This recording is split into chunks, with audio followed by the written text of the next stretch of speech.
دوستوں، آج کی ہماری کہانی کا نام ہے پرندوں کا بادشاہ۔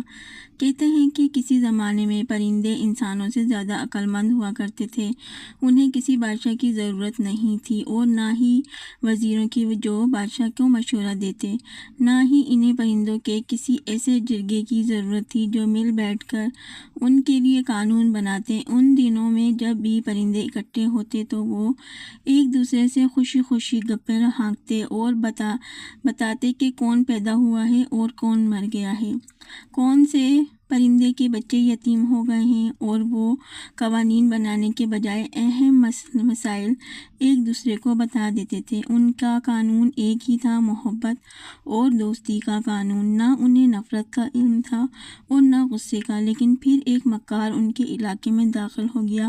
اس نے ارد گرد کا جائزہ لیا، پرندوں کی خوشیوں کا دشمن تھا۔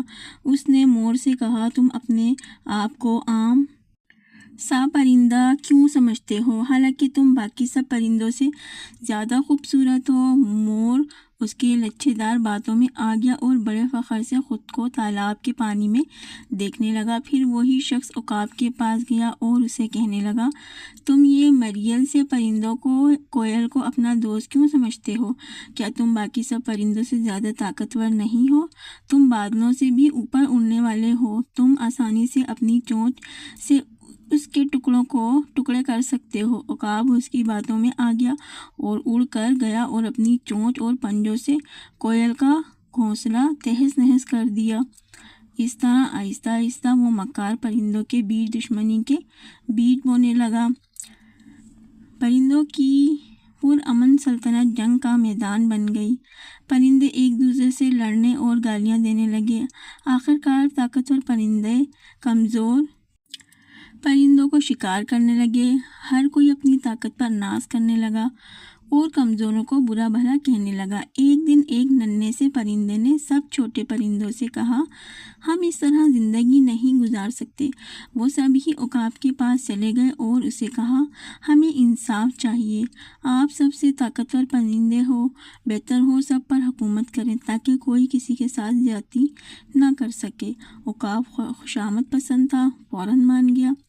لیکن پرندوں کے جانے کے بعد وہی مکار عقاب کے پاس آیا اور اسے کہا، بادشاہ تو ہوتے ہی عوام سے خدمت کروانے کے لیے ہیں، تمہارے پاس وقت کہاں کہ تم ان احکامانہ لڑائیوں میں صلاح کرواتے پھرو؟ بہتر ہے الوؤں کو ان بادشاہ کو دے بنا دو۔ ان کی آنکھیں قیمتی پتھروں جیسی ہوتی ہیں، وہ صرف رات کو دیکھ سکتا ہے، اور جب روشنی میں دوسرے پرندے ہواؤں میں پرواز کرتے ہیں تو وہ کچھ نہیں دکھا سکتا، اس لیے وہ کسی کے معاملے میں دخل نہیں دے گا اور ہر کوئی وہی کرے گا جو اس کا دل چاہے گا۔ عقاب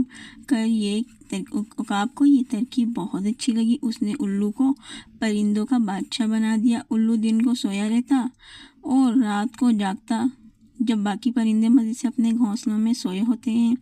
تبھی تو آج تک وہ برائے امن والے دن پرندوں کی سلطنت میں نہیں لوٹے اور آپس میں لڑتے رہتے ہیں۔